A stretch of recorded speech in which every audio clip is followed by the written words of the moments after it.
Welcome to new episode of K drama series would you marry me. Episode 1 की कहानी शुरू होती है मिस यो मेरी से, एक टैलेंटेड प्रोडक्ट एडवर्टीजमेंट डिजाइनर। वो 2025 के ब्लू क्रैब फेस्टिवल के लिए अपना डिजाइन पिच कर रही होती है और सामने बैठे होते हैं सिर्फ मेल जजेस। प्रेजेंटेशन के दौरान पैनल के एक मेंबर एक चीप सा जोक मार देते हैं और बाकी लोग भी हंसने लगते हैं। मेरी थोड़ा सा ऑकवर्ड फील करती है, लेकिन वो अपनी कामनेस नहीं खोती। वो सीधा उस पैनल मेंबर से कहती है, अच्छा जरा समझाइए आपका मतलब क्या था। बात बात में वो आर्ग्यूमेंट एक फुल ब्लोन फाइट में बदल जाता है, लेकिन मेरी पीछे नहीं हटती। गुस्से में आकर वो अपनी कंपनी मेरी डिजाइन स्टूडियो को बिडिंग प्रोसेस से निकाल देती है। उसके बाद मेरी अपनी असिस्टेंट और स्टूडियो की इकलौती एम्प्लॉय सिंग सॉन्ग ही को कॉल करती है और पूरा इंसिडेंट बताती है। उनकी बातचीत से ये क्लियरली समझ आता है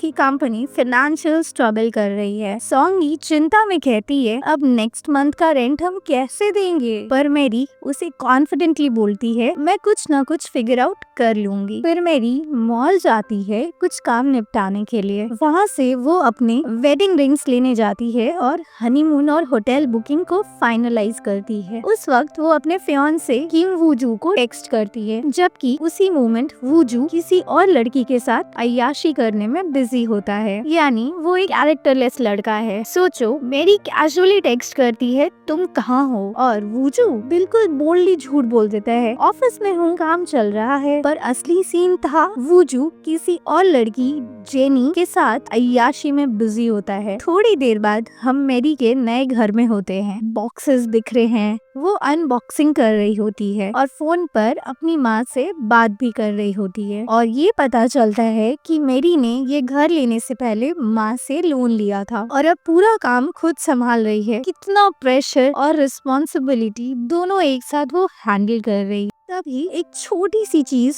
सब कुछ बदल देती है। मेरी के पैर के नीचे कुछ चुभता है। वो उसे उठाती है, एक इयररिंग जो उसका नहीं होता है। थोड़ा और चेक करती है और तकिए पर कुछ लंबे बाल मिलते हैं। वहाँ मेरी की हार्ट भी तेज हो जाती है। मेरी तुरंत वूजू के सोशल मीडिया पर जाती है और जेनी का प्रोफाइल ढूंढ लेती है। फिर क्या, बिना टाइम वेस्ट किए वो सीधा वूजू के सामने कन्फ्रंट करने पहुँच जाती है और वूजू बिल्कुल इंडिफरेंट कहने लगता है, बस एक फ्लिंग थी, खत्म हो गया। लेकिन तभी वूजू के फोन में मैसेज आता है जेनी का एक फोटो के साथ, I am waiting for you. Scene explode हो जाता है। मेरी फोन छीनने की कोशिश करती है। दोनों के बीच पब्लिक ब्रेकअप शुरू हो जाता है और गुस्से में वो अपनी आइस्ड कॉफी सीधा उसके चेहरे पर फेंक देती है और रेस्टोरेंट से निकल जाती है। अब नेक्स्ट सीन में हमारी कहानी का सेकेंड मेन लीड किम वूजू का रोल दिखाया जाता है, जो कि एक रिच शेवेल फैमिली का ग्रैंडसन है। दोस्तों, एक मेन पॉइंट यहाँ ये है कि दोनों ही लड़कों का नाम वूजू है। यानी मेरी के करेंट फियांसे का नाम भी वूजू है और जो मेन लीड में है उनका नाम भी वूजू है। ओके, वूजू जिनकी बेकरी युंगसुडोंग में जो काफी पॉपुलर और फेमस है एंड देश की सबसे बड़ी चेन है, न्यूयॉर्क से इंचियों के लिए फ्लाइट बोर्ड करता है। कहानी अब एक नए ट्विस्ट पे आ रही है। फ्लाइट में एक और पैसेंजर रिक्वेस्ट करता है कि वूजू अपनी सीट छोड़ दे ताकि वो अपने बुजुर्ग माँ के साथ बैठ सके, पर वूजू सीधा मना कर देते हैं। बाद में पता चलता है कि वूजू ने ओवरहियर किया था कि वो पैसेंजर प्लेन में अपनी माँ से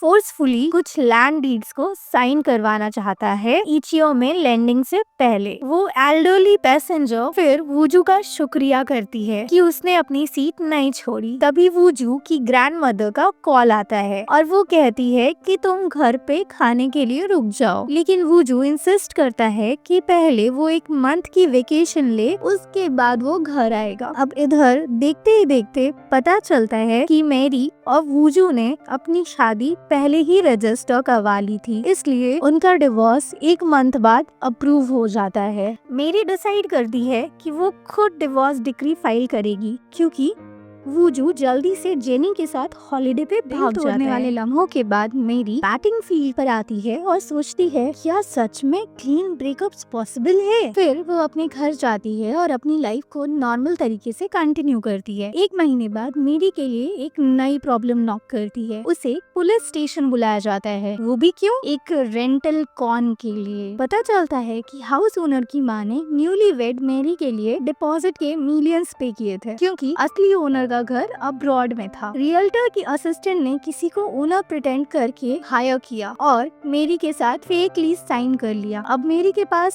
सिर्फ 1 वीक है घर खाली करने के लिए, वरना ट्रेस पासिंग का केस फेस करना पड़ेगा। और डिपॉजिट वापस पाने का सिर्फ एक ही तरीका है, अगर वो खुद कोर्ट में केस फाइल करे। मेरी बिल्कुल डेवास्टेटेड फील कर रही थी। वो अपने एक्स फियांसे वूजू को कॉल करके हेल्प मांगती है, लेकिन वूजू वो अपनी वेकेशन और जेनी के साथ मस्ती में बिजी है और मेरी की बात को इग्नोर कर देता है। अब बेचारी मेरी वो अकेली ड्रिंक करने बाहर चली जाती है। थोड़ी देर बाद उसे उसकी माँ का कॉल आता है। उसकी माँ बोलती है कि उसने वूजू के घर कुछ खाने के लिए भेजा है। और इमेजिन करो आप, मेरी का दिल कैसे टूट रहा होगा। उसका गुस्सा, फ्रस्ट्रेशन और हार्ट ब्रेक सब मिलके उसे काफी ड्रंक कर देते हैं। और तभी सीन शिफ्ट होता है वूजू की तरफ। वो उसी एरिया में कार ड्राइव कर रहा होता है और जीपीएस, हाँ वही जीपीएस, उसे एग्जैक्ट वही स्ट्रीट में ले आता है जहाँ मेरी स्टम्बल कर रही होती है घर जाते हुए। मेरी फ्रस्ट्रेटेड है, कॉल करती है वूजू को और स्ट्रीट को इग्नोर करने की कोशिश करती है, लेकिन फिर क्या होता है, वो एक्सीडेंटली सीधा वूजू की कार से टकरा जाती है। वूजू कार से उतरता है मेरी की हेल्प करने के लिए, पर मेरी कहती है कि वो डॉक्टर के पास नहीं जाना चाहती। वूजू पोलाइटली कहता है कि वो अपना फोन नंबर दे रहा है ताकि अगर फ्यूचर में उसे कोई हेल्प चाहिए तो वो उसे कांटेक्ट कर सके। मेरी वूजू का नाम देखकर कंफ्यूज हो जाती है। उसे लगता है कि ये वूजू है और फिर क्या, वो वूजू को मारने लगती है। सीन थोड़ा सा एम्बैरेसिंग हो जाता है जब मेरी कैक्टस को स्टूल समझकर उस पर बैठ जाती है। मेरी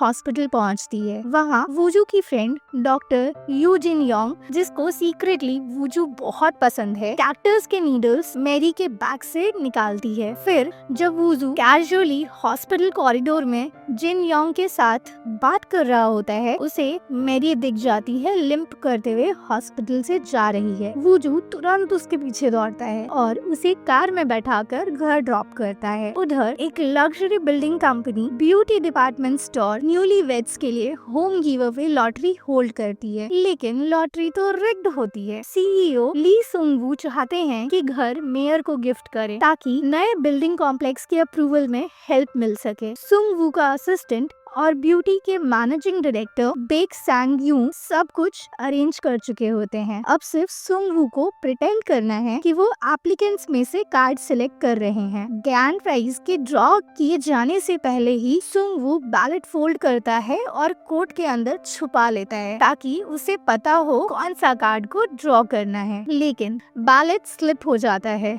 और गिर जाता है और लकीली ये बहुत लकी होता है मेरी के लिए, क्योंकि उसने भी अपना बैलेट बिल्कुल सेम तरीके से फोल्ड किया होता है। मेरी को मिस्टर केवॉन का कॉल आता है जो बताता है कि वो लॉटरी जीत गई हैं, लेकिन क्वालिफाई करने के लिए उसे कुछ डॉक्यूमेंट्स प्रोवाइड करने पड़ेंगे, इंक्लूडिंग प्रूफ ऑफ मैरिज। अब प्रॉब्लम ये है कि मेरी ने अब तक डिवोर्स फाइल कर चुका है, लेकिन जब वो ऑनलाइन चेक करती है तो दिखाता है कि वो अभी भी लीगली वूजू की वाइफ है, यानी ऑनलाइन अभी अपडेट होने में कुछ समय है। बस फिर क्या था, वो इस लूप होल का फायदा उठाती है। फिर मेरी मैरिज सर्टिफिकेट डाउनलोड करती है और ब्यूटी कंपनी को भेज देती है। मिस्टर केवॉन काफी एक्साइटेड है विनर को घर देने के लिए, लेकिन सांग यू और सुंग वू टेंशन में है, सोच रहे हैं कैसे अवार्ड कैंसिल करें। फिर सांग यू को पता चलता है कि मेरी का हस्बैंड अवार्ड सेरेमनी में नहीं आएगा क्योंकि वो अब्रॉड है। तो पहला कंडीशन वो ऐड कर देते हैं